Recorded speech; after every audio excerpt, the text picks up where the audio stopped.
Okay. Okay, you're live. Thank you, Nick.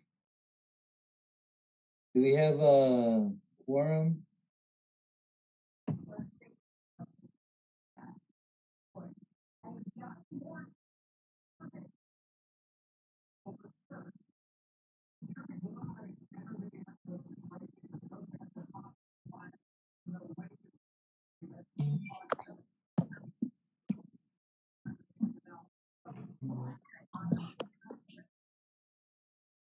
Javier, let me know when you'd like me to get started. Okay. So it's, let me see. 1, 2, 3. Okay, yeah, we got a quorum. Yeah, so we can get started. Great. I will call the April 20th, 2021 meeting of the Harlingen Parks and Rec Board to order at 12:01. And I have the agenda this time. But Good for you. I don't. have to switch back and forth for it. So, first thing was roll call, but I'm sure you have us written down. And then item number 2 is citizen communication. Do we have any? We do not. Okay. All right. So then item number 3, discussion and possible action to accept or reject the donation of a memorial bench at Hugh Ramsey Nature Park. I'm going to share my screen. Let's see if I can.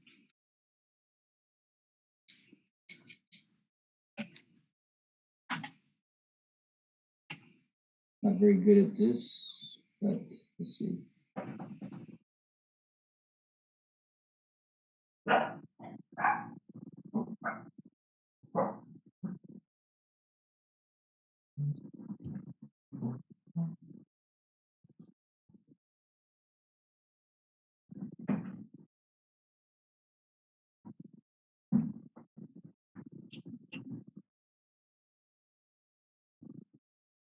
Huh.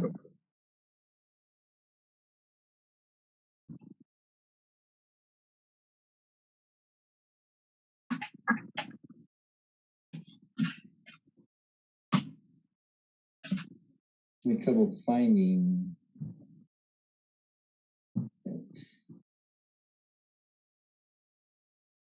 Wrong one.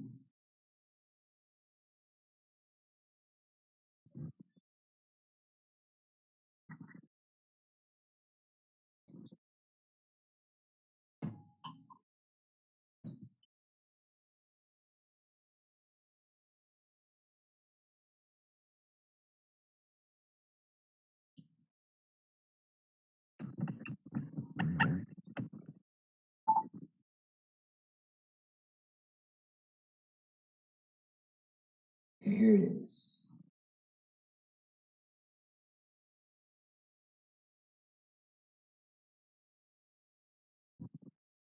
Okay. Y'all see it? Yep. Okay. So, let's see, let me get my notes. So Miss Gramley, her husband used to be a volunteer there at Hugh Ramsey, and so he passed away last year, and I believe from COVID. And so what he wants to do, or she wants to do in the family, they want to donate a bench similar to the one that's in the screen, the one that says donated by Harlingen Sunburst Rotary. And so she wants to engrave in it in loving memory of Darius Gramley on the backrest of that bench. And so the bottom picture is where the trail is on the far south, I guess, closer to the arroyo. And so where it makes that bend at the far end on the east side. And so anyway, she wants to put a bench there with in memory of her husband. And so it'll be exactly like this one. It's recycled plastic. And so she would purchase it and we would install it.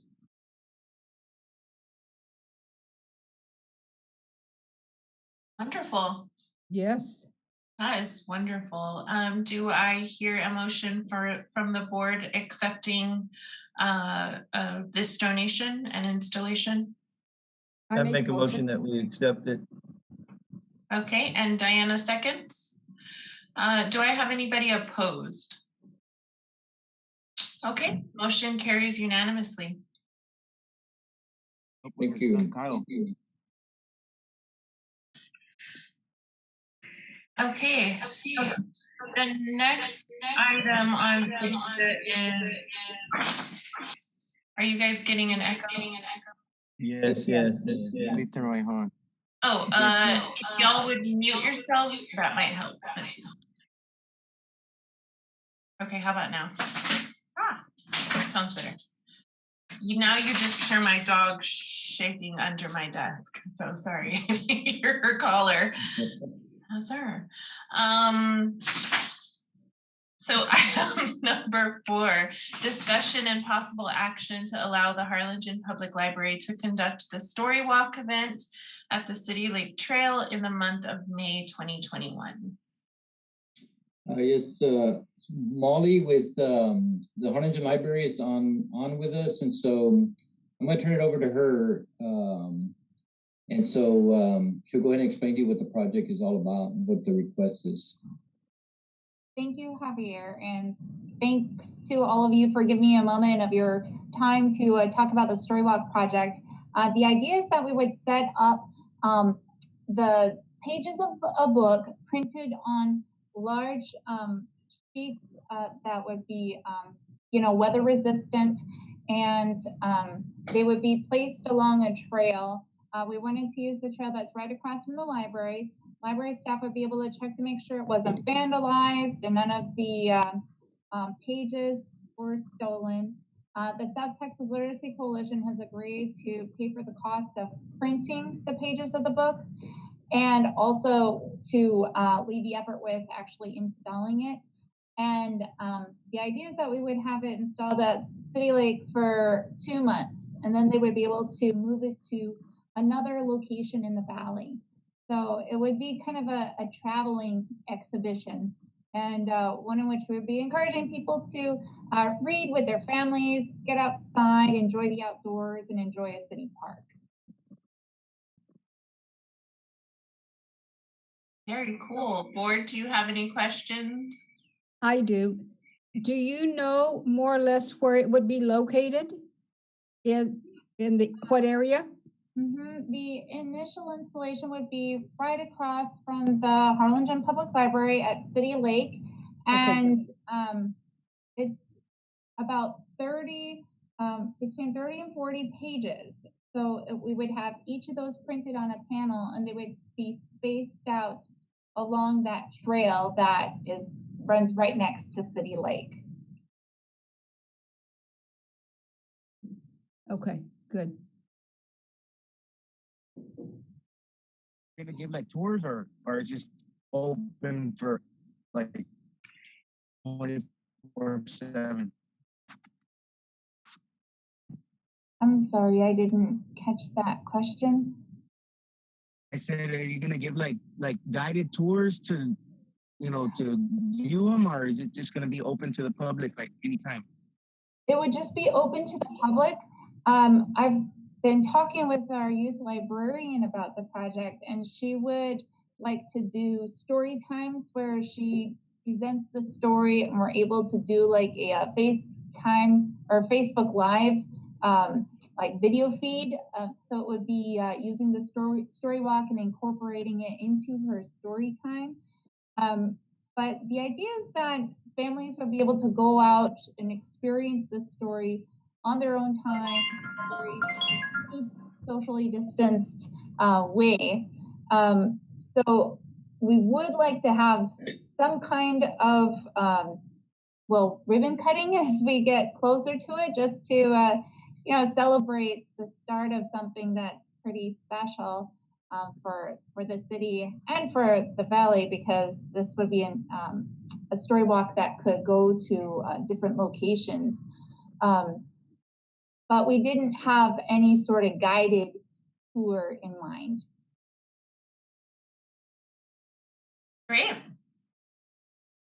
So the piece that I guess the way that the process is working is that the city attorney told us that we should get the approval of the Parks Board to have the installation at the at City Lake, and we've already gotten approval from the Library Board to move forward with the project. And after that, Donna, the library director, is going to take the project in front of City Commission for their approval.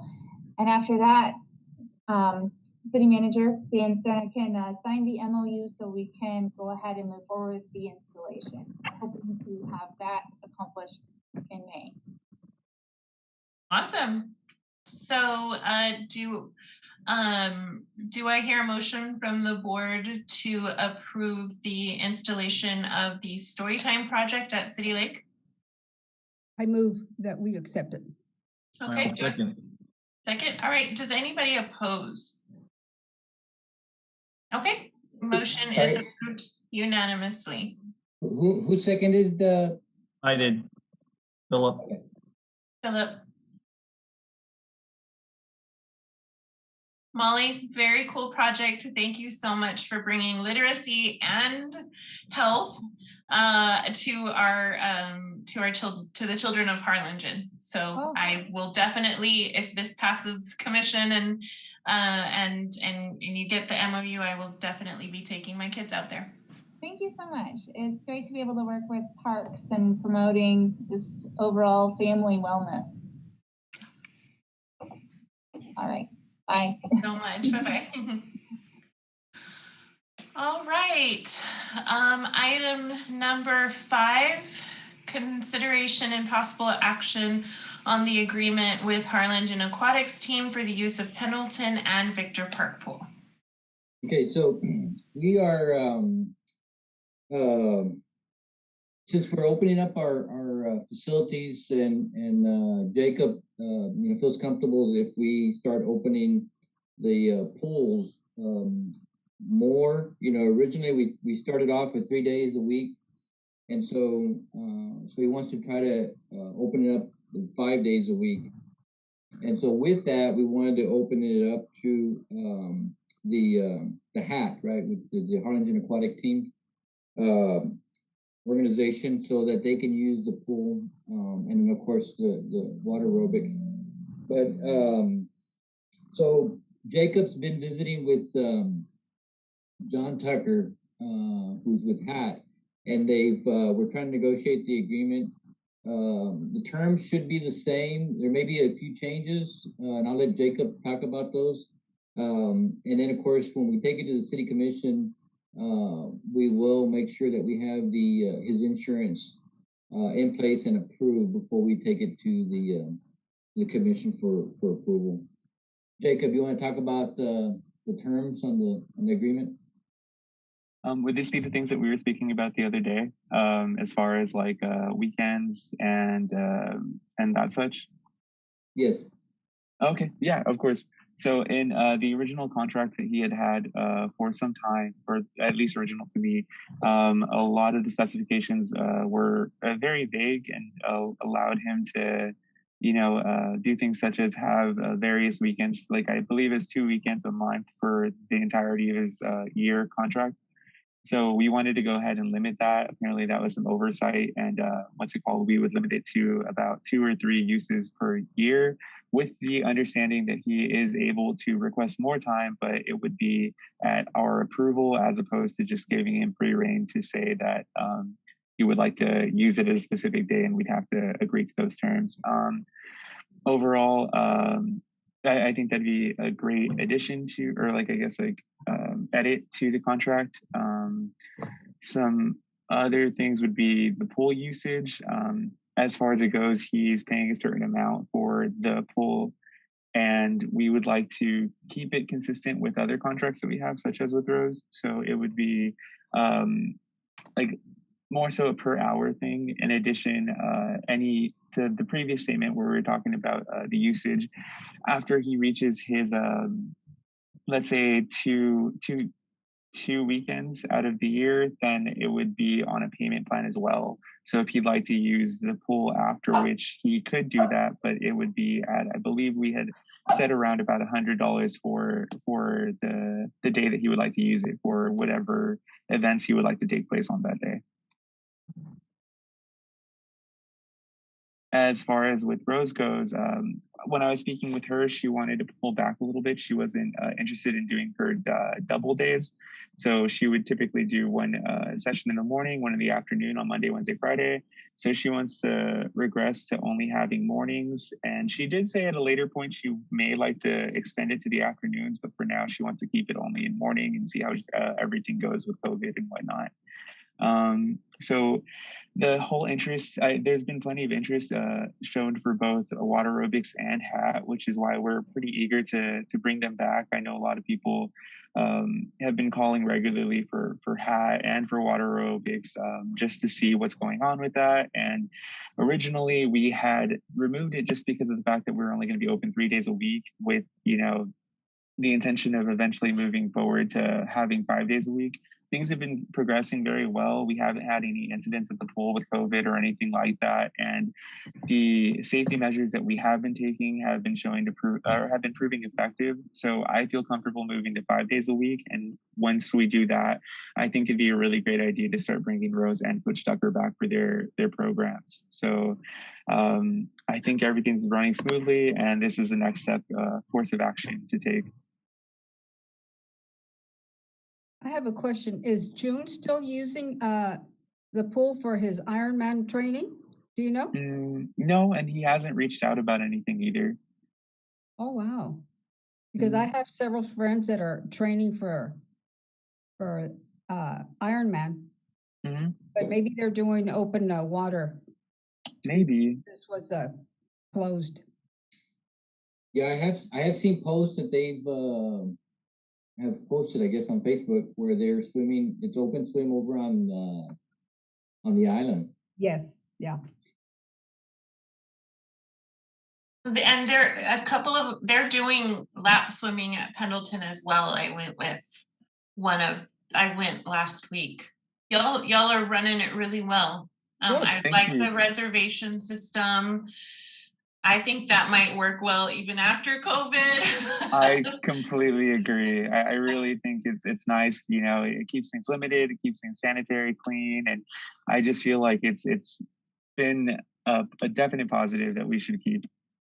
Yeah, it's definitely awkward when you get to the pool and all the lanes are taken, and then you're just standing there at a lane waiting for somebody to come up asking if you can split a lane with them. So anyway, it was really nice, and they did our temperature check before we got in the building, and all of your guards were masked, and so you were running a tight ship over there. It looked good. Thank you. I appreciate that. Yeah. Awesome. What do y'all need from us? Do you need the approval on the contract amendments, or? Yeah, if we can get an approval to move forward with the contract, and then of course opening it up to HAT, and then of course the next item is for water aerobics, but for HAT is to approve it subject to getting the insurance and everything, and then taking it to the city commission. Okay. Do I have a motion from the board? I make a motion. I'll second it. Is that Philip? Yes. Okay. Do I have any opposed? Okay, motion carries unanimously. And then the next one that we need would be to open it up to water aerobics, correct? Yes, ma'am. Okay, do we have discussion on that, or do we have a motion from the board? Again, definitely, I make a motion for water aerobics. Okay. Do I hear a second? I'll second it. This is Ed. Ed, all right. Any opposed? All right, motion carries unanimously. And next item looks like it is discussion and possible action to amend the fee ordinance to include fee for the rental of park pavilions at Launcy Hill. And I'm assuming those are the new ones at Launcy Yeah. Hill. Okay, Yes. so we need to And so add right, them to the fee.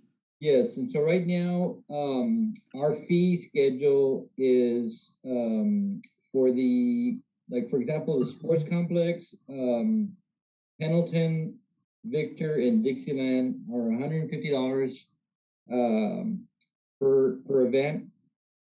That's if you're a Harlingen resident. If you're non-resident, it's $200 plus the deposit, which is $50. And so we were considering, okay, and then Rangerville Pavilion is $100, and then the small gazebo is $75. And then of course we got the rentals for the little shade areas at the splash park and at the pools. But so anyway, what I want to do is recommend that we for the large pavilion that's there, we would stay consistent and charge the $150. And then if you're resident and if you're non-resident, it'll be $200 per event with the $50 deposit. And then the small ones is considering maybe $75 for the small pavilions. If you're resident and non-resident, it would be $90 per event. Questions from the board? Yeah, are those gated or they're just open?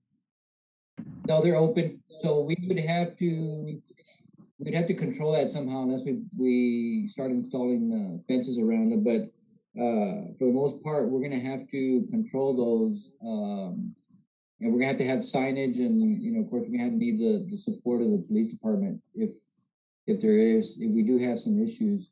But Brownsville, I know that they do it. It's an open pavilion, and it's not a first come first serve, but they do take reservations. And they haven't had any issues, but it's been like that for years. People are going to have to get used to it at Launcy Hill. So, but my thing is, like, let's say somebody rents a pavilion for a Sunday or a Saturday, and it's after 12, and all the city's gone, and they try to go set up, at 3 o'clock, and somebody's already having a party there.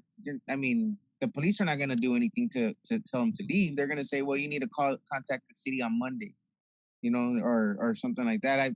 A friend of mine was telling me that one time they rented Pendleton Park Pavilion, and that happened to them, that I don't know if it was double booked or somebody went in with the party or with the gate code to get in, and they set up and everything, and were having a party, and it wasn't their day, and the police didn't do anything. They told them that they had to wait till Monday to get it ironed out. So they were upset about that. Yeah, that has happened. Both scenarios. I don't know about double booking. Sometimes that has happened if the system didn't pick it up, but for the most part, sometimes the person renting will mix up the date, or if they know the combination, if it's within the month, because a lot of those guys have got into the habit of changing the combination every month to the pavilions. But if it happens within that month, then they would have the combination for the pavilion. Yeah. I think you would probably have to install gates, but then I don't know, that would be on how it would look there at destination either. That might look kind of weird. If they have their contract, would PD be able to enforce that, ask the other party to leave? Yeah, they would. And so we'd have to make that clear to them that they would need a copy. They would have to have a copy of the contract with them in order for the police department to do something. That'll work. Good idea. Mm-hmm. Okay, Great. Well, so do I hear a motion from the board to add Lunsey Hill to the fee schedule, or Lunsey Hill new pavilions?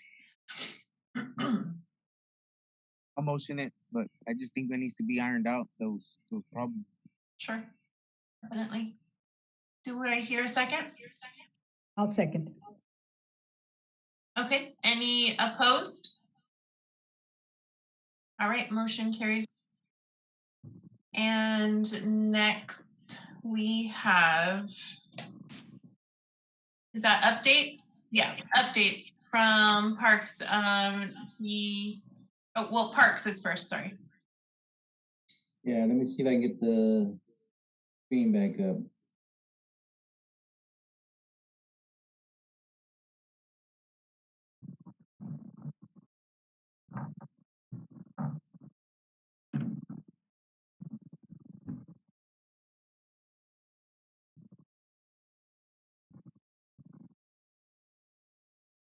Okay, so I'm going to start off with the destination park. If y'all have not been out there, I would recommend that y'all take a look at the improvements that were done. We did have the ribbon cutting last month. It went very well. We had a lot of people show up. Since then, we've had a meeting with the Community Improvement Board, and so they have voted to go into phase 2.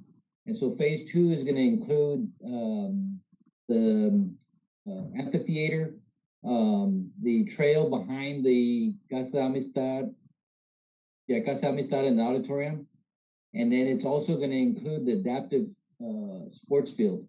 So we're going to convert the existing field into an adaptive sports field. And so, let's see. So that's the amphitheater at the HEB Park in Edinburgh.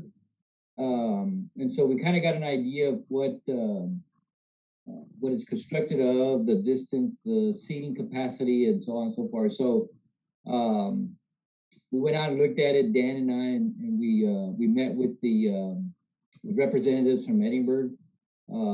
So we kind of just got an idea of, the do's and don'ts, right? So right now we are advertising to hire an architect, and so we should be hearing from them pretty soon. Let's see, I got my dates here. So let's see, April 13th is the deadline for them to submit the proposals. Between the 15th and the 23rd, we're going to review and rank them.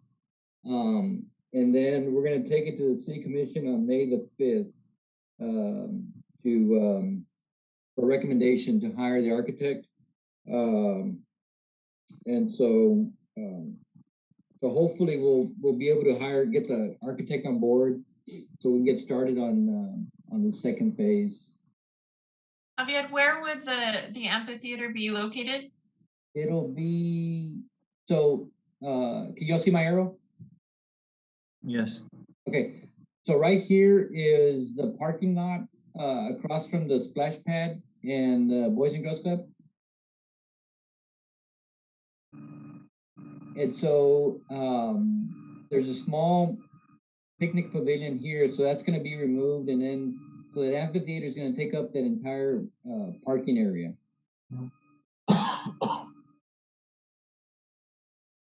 Right next to the Boys and Girls Club, right? Correct. Okay, gotcha. And so it'll face the park, and the back end of the amphitheater will face the splash pad. Oh, okay. Wow.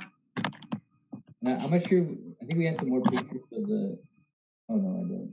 Okay. But see back here where I show the 202 feet, that's the ridge of the grass seating area, and then it starts dropping down. So there's a crown up here on top, and then it starts dropping down to the back. And so that's going to be kind of the same idea, or same concept.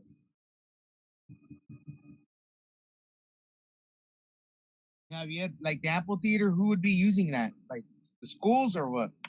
Anybody, the schools can use it. You know, we have any concerts for Blues on the Hill, we'd be having the event there.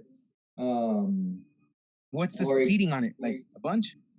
The actual seating, the fixed seating is I want to say it's like 1,300, a little bit over 1,300 seating capacity, and then you got the grass area, which almost triples the capacity.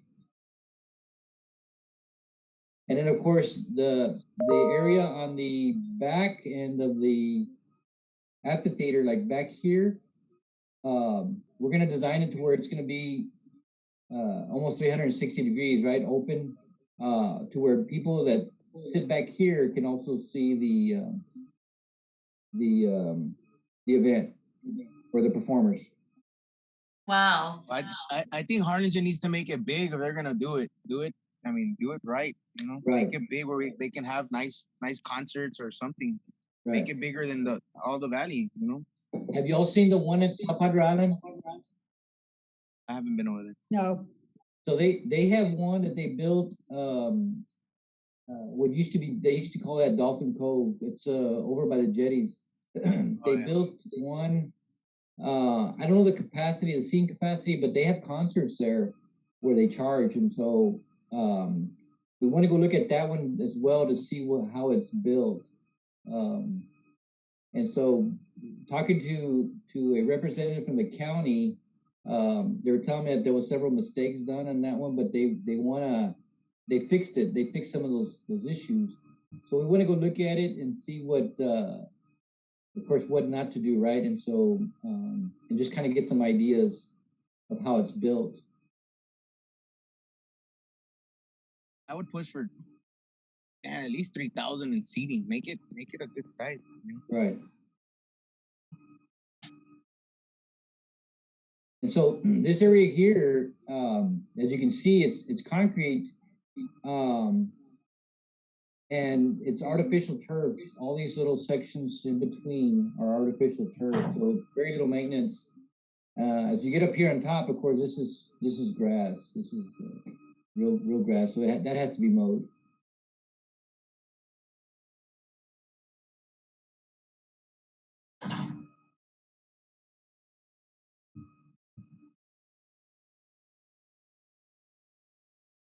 And then the walking trail, did you say that was going to be behind Casa de Amistad? So it would be like around the baseball park?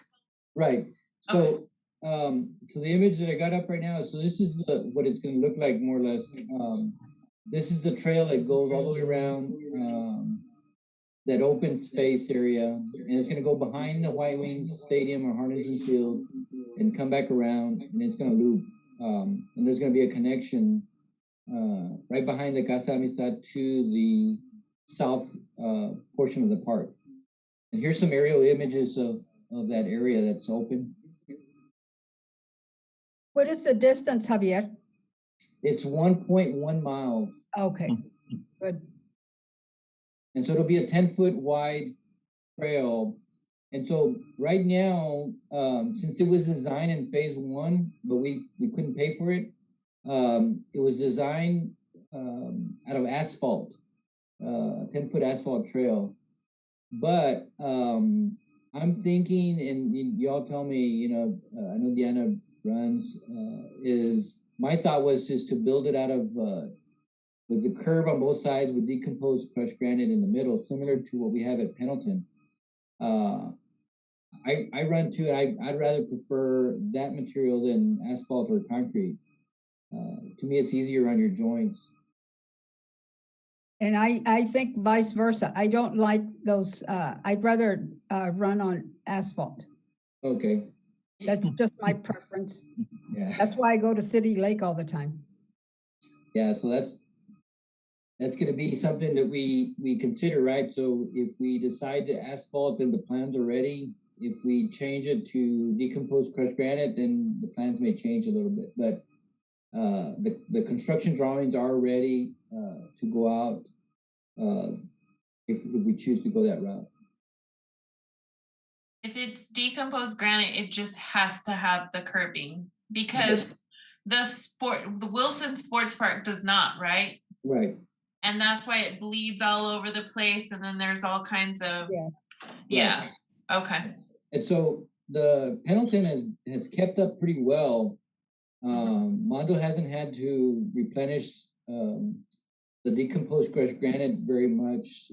There's some areas that he has to do just because of the wear, but for the most part, it's kept up. But yeah, and so he's doing the same thing at the Wilson Sports Complex. He's building a curb on both sides and extending that throughout. And so he wants to repair that trail, similar to Pendleton. Hey, Javier, when we were talking about what do you call it, for the concert thing, what Dan Serna said something about that ribbon cutting that the baseball field was going to be turned into that. Oh yeah, so that's in a separate or later phase. So the White Wings or the Harlingen Stadium is in, I think it's phase 5, is to build a retractable roof over it, right? And so where we could have concerts or anything, any type of events out there, even though the weather's bad, we can still it'll still be a covered area. But that's going to be in the later years, and that's we're anticipating that's going to come up in phase 5. So that's pretty much the last project. It's very expensive. Good planning though, for the retractable roof. Right. Yeah. And so this last one here, this is the adaptive field. So it measures from the backstop to the outfield 225 feet. And so this is what it will look like up here on top. It's going to be all artificial turf. It'll have drainage underneath.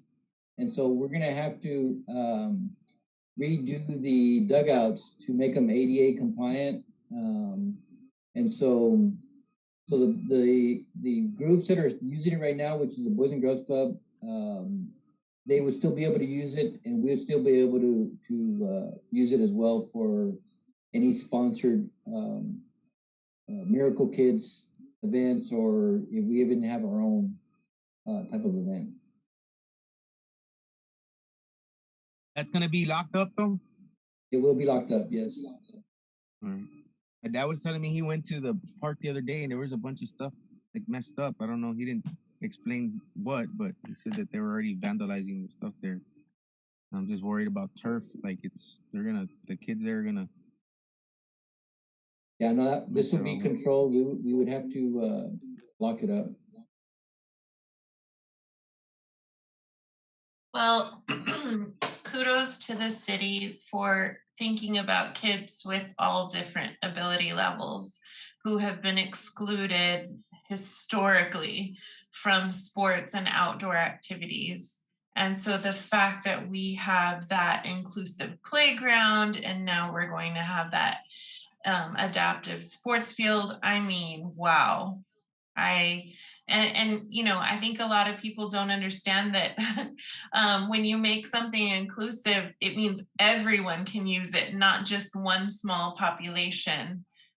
So for years, that small population has been excluded from everything. And wow, I think it's so cool for us to be able to include all kids. Right. And I think even if there's adults that are having type of injuries, whether it's from war or whatever, they can have a group or a league out there as well, and so that's the beauty of this, right? So that it can be for kids or for adults. Yes, definitely.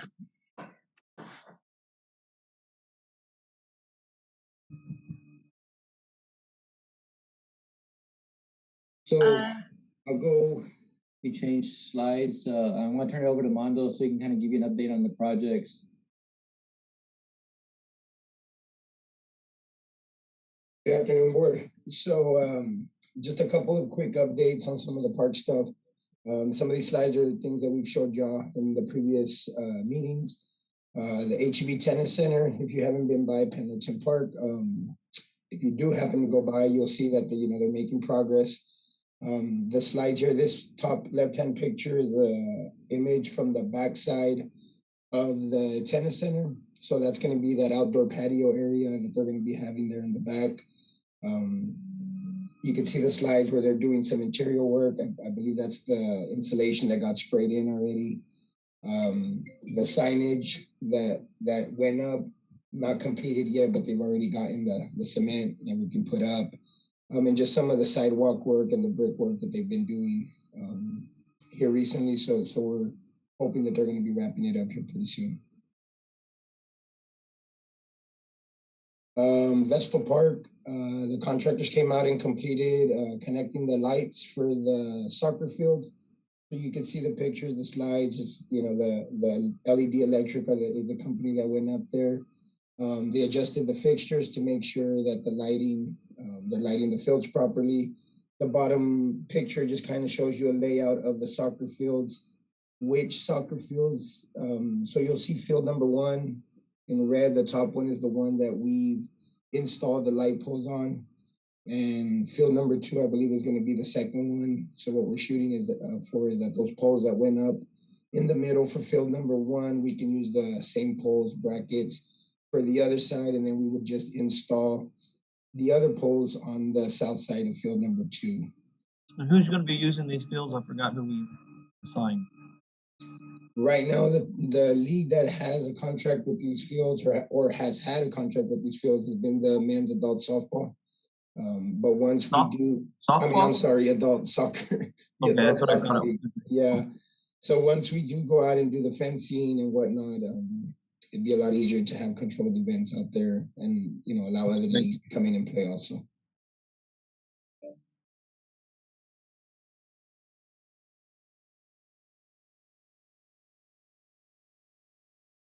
One thing that I want to add to this is, Armando's update is that there was some money left over from this project, is what we budgeted. And so with the bids came in about, I think it was $10,000 or $11,000 cheaper.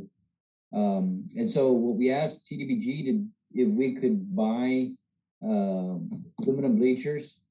And so they approved that. So we're going to replace the bleachers that are there, put aluminum bleachers, and then Mondo's going to pour the slabs underneath them so we can anchor them down. That's great.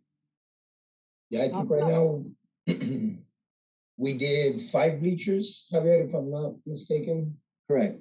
So we would do 2 per field, the ones in the middle, 1 facing each way to the field. And then hopefully when the new budget hits, we may be able to have some money to purchase bleachers for that 3rd field as well.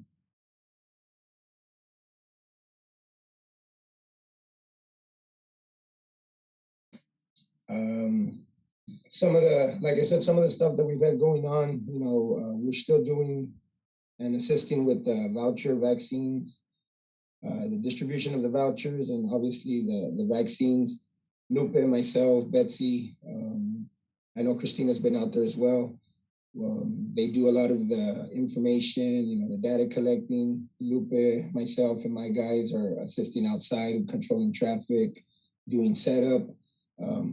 We were out there this morning. I believe they were going to administer 800 to 1,200 vaccines this morning. And then Thursday, Friday, we'll be out there again shooting to do, I believe, somewhere around 2,400 vaccines. So if you know anybody who needs to be vaccinated or wants to be vaccinated, right now there's no requirement other than 18 years and older. I believe the one on Friday, I heard, Javier, correct me if I'm wrong, but it's supposed to be the Pfizer, so that would bring that requirement down to 16 years and older. Yeah, I believe that's right. I think it's going to be Pfizer. So you're giving out the vouchers again, what day?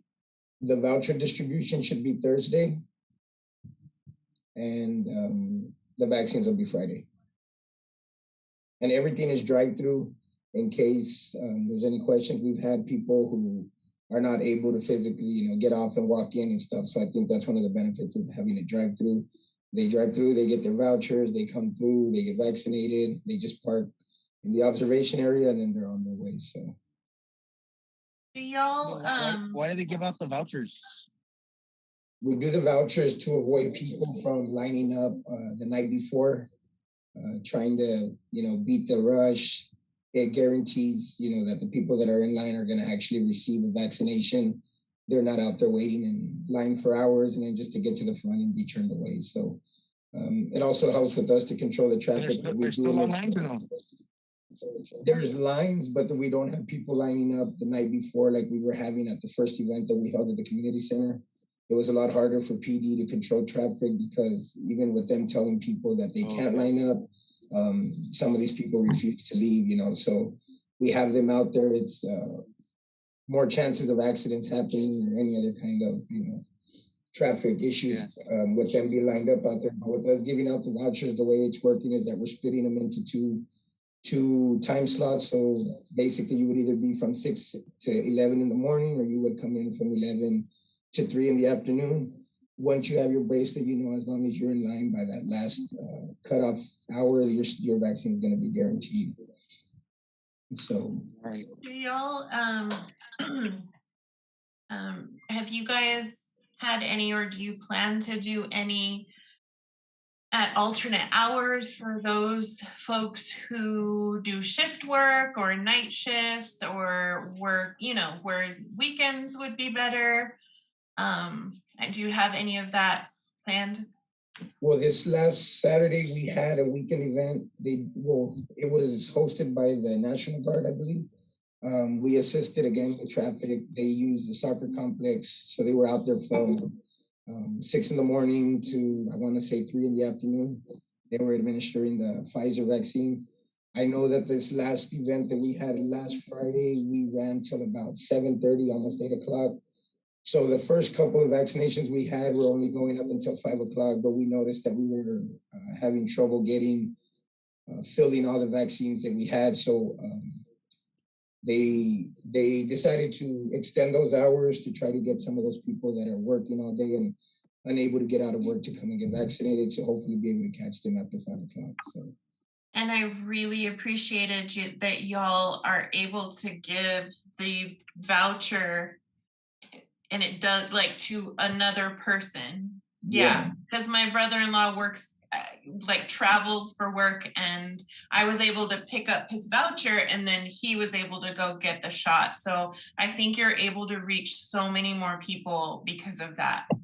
Yeah, I agree. It's worked out well, as long as they're able to provide some kind of proof, whether it be the physical ID of that person or even just a picture showing us that they are 18 years and older, and we're able to issue those vouchers. Yeah, because it's hard for a person to get out of work 2 days in a row. Yeah. So this way they'll just have to get out of work one day. So I think, you're reaching more of the population, which is great. So we'll be out there Friday again. Like I said. Good to know. I'll promote it too. And then same as far as the food distributions go, we're still holding 2 food distributions a month. I know that we're going to be having a mass distribution coming up here at the end of this month, I believe, which we're hoping to reach somewhere around 3,000 families is the number that's been thrown around. On any regular distribution that we have, we've been reaching 500 to 600 families. I know we've done a little more than 600, but not very much more than that. So this next one should be interesting. See how we do with the 3,000, right? But also we're still continuing to do that. So if y'all know anybody in need, send them our way. We're out there every other Wednesday. These are just some pictures, of the actual distribution. You can see Mr. Gonzalez there in action, distributing goods. I know we've had a lot of different volunteers. We've had commissioners go out and help. We've had different contractors come out there and help. Fire is usually out there, PD's out there. So it's been a group effort, and I think it's been very successful also. So it's every other Wednesday. So will it be tomorrow? Our last one was, or is it next week? It'll be next week. Our last one was last week. Yeah. It's every other Wednesday as long as we don't have 3 in the month. Because I know last month we had 3 Wednesdays in the month, so it was only 2, right? But it'll be every other Wednesday. What time? We start distributing goods around 8:45. It's advertised at 9. We try to start a little early because we do get a long line of people out there, but people are lining up 5, 6 o'clock in the morning. Wow. Yeah. Thanks for feeding our community. And I think that's it for us. We do have several other, I apologize, I wasn't able to add more pictures of some of the projects we got going on right now throughout the parks. For the next meeting, I'll definitely have a lot more updates. We have some small projects that we have going that just weren't completed. But again, like I said, I'll have some more slides for you on the next meeting. Yeah, so Mondo and his crew and you know the rest of the staff here have been real busy. You know, we're doing, like this week here, we're doing 2 vaccinations in 1 week, and so it takes a lot of their time away from their normal work schedule, and so they're out maybe 4 days, 3 days. Like for example, this week is we just gave the vaccination today, and then they'll be doing vouchers Thursday, and then they'll be giving vaccinations on Friday. So the entire staff are out there, and then on food distribution, they're out there for 4 or 5 hours helping provide food. And then some of the other staff are collecting data from the people in the vehicles. And so we're pretty busy. We're still continuing to sanitize playgrounds and restrooms twice a day also. So like Javier says, we have been staying pretty busy. Yeah, so one of the pictures that I think Mondo was probably referring to is we didn't include the trail extension updates, but that project's coming along. We hit a couple of snags, but for the most part, it's coming along. The bridges have already been manufactured. They haven't been delivered yet because contractor wants to build the abutments where on either side of the arroyo, so that when they set the bridges, that's where they anchor them to. And so they're waiting on that. Right now they're compacting the base material, and they're getting ready to lay caliche here in the next week or 2. And then they'll start paving. So that project is coming along as well. So I'm excited to see that one done. Yeah. Is that the one right there next to Trigger Hills? No, this is the one that's by Bogus Ford, heading west towards Dixieland. What are they doing right there in Trigger Hills by the arroyo? That one is a development. I'm not sure they're building homes, but it's a multi family complex. Oh, okay. I know it's a developer. Parking lot or something was, but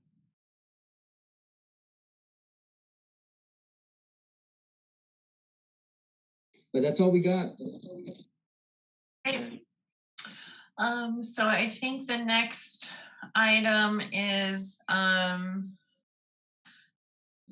direction to city staff as to any items to be placed on future board agendas.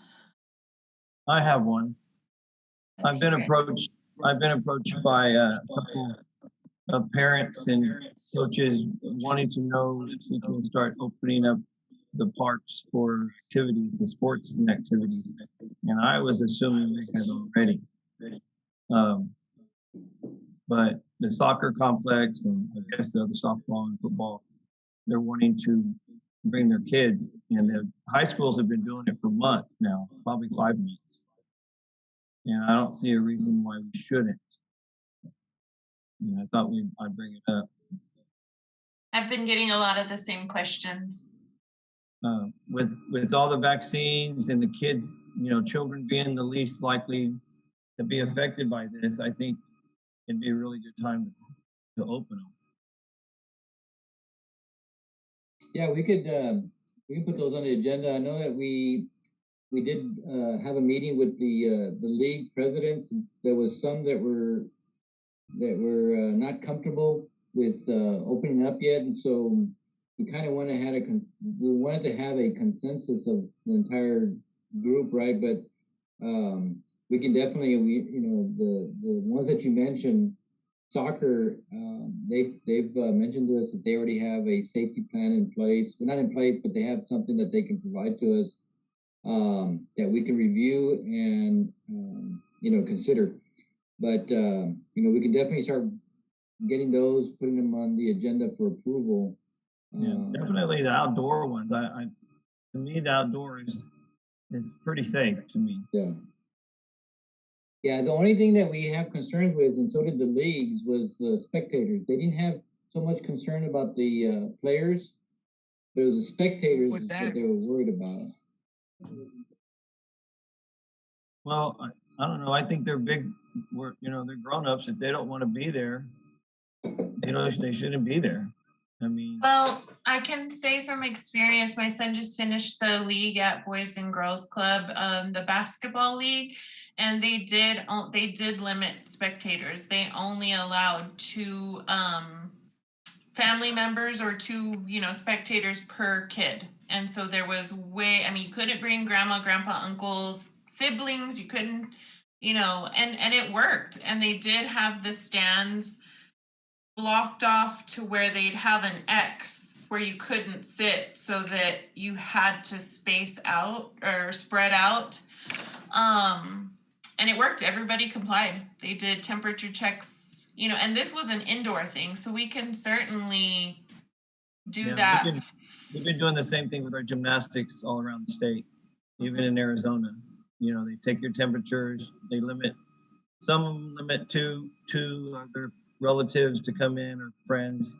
I think one didn't have any limit, but face mask required. But outdoors, it shouldn't be a problem. Yeah, I don't know if we need to do something for the commissioners to look at it, or. Yeah, we could do that. And Lupe is on the conference as well at the meeting, but and he can correct me if I'm wrong. But I think some of them also were concerned about us putting that responsibility on them, right? Is them having to enforce the restriction on spectators, the numbers, having to do temperature checks, having to check all this stuff, the mask, and so that was one of the concerns that they had as well, is that they just didn't have staff for that, and they didn't really want to do that. So outdoors, would you do temperature checks when you can stand 20 feet away from somebody? Well, I think you want to check I don't know about the spectators, but maybe the athletes. The athletes, right? And so yeah, but I still wouldn't even mind if it was outdoors, if you did temperature checks, because that person's going to go to the concession stand and pay with money, and is going to, touch their kid. Is going to, if they're a spectator, then they're there for their kid. So then their kid's going to be playing against everybody else's kids. So I get it. And if these teams don't feel comfortable, then they don't have to have a league this year. Right. If they don't have the staff, then that's absolutely their right to not have a league this year.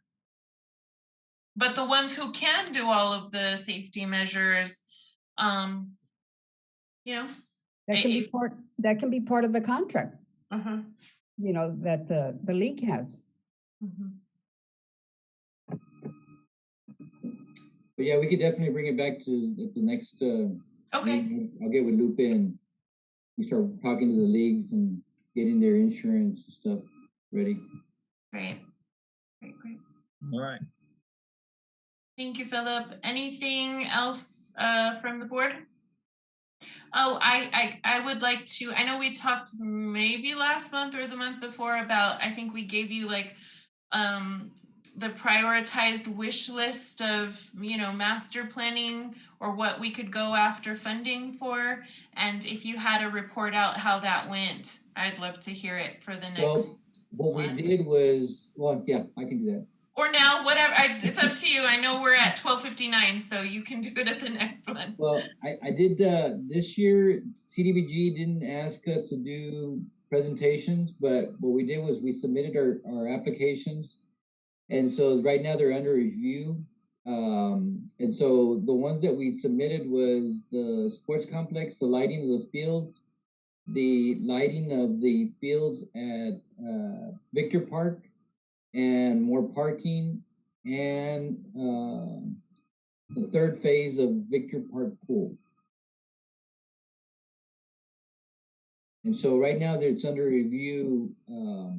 I think they told us that they had like 500,000, a little bit more. And so most of our projects were under that, right? But they couldn't do all of them, but they can pick one or two. Well, that's great. That's great. Thanks for the update. All right, board, it's exactly 1 o'clock. So do I hear a motion to adjourn? I make a motion to adjourn. Do I hear a second?